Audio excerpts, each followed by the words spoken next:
ہم یہی ریکویسٹ کریں گے وزیر اعلیٰ بلوچستان سے، وزراء سے، اس نئی کابینہ سے کہ وہ اس کا مستقل حل نکالے.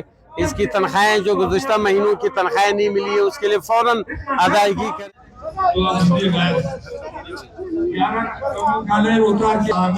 بلوچستان کے اساتذہ، افسر اور ملازمین ایک بار صوبائی اسمبلی کے سامنے ہم آئے ہوئے ہیں تاکہ ان کو یاددہانی کرایا جائے.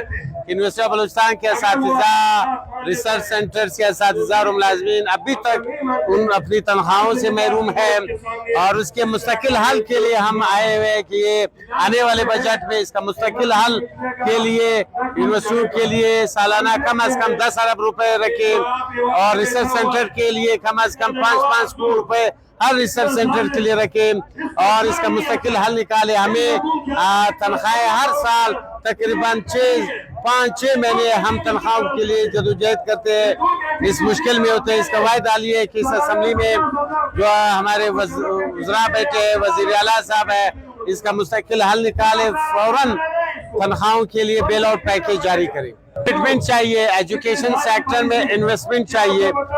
ہم سے کمٹمنٹ کی ہے صوبے کے سب سے بڑی جامعہ، پرانی جامعہ یونیورسٹی، اس کے ٹیچرز کے لیے تنخواہ نہیں ہوگی تو پھر ٹیچر مجبوراً، افسر اور ملازمین مجبوراً روڈوں پہ ہوں گے، جو میں سمجھتا ہوں بڑی ناانصافی کی بات ہے. ہم یہی ریکویسٹ کریں گے وزیر اعلیٰ بلوچستان سے، وزراء سے، اس نئی کابینہ سے کہ وہ اس کا مستقل حل نکالے.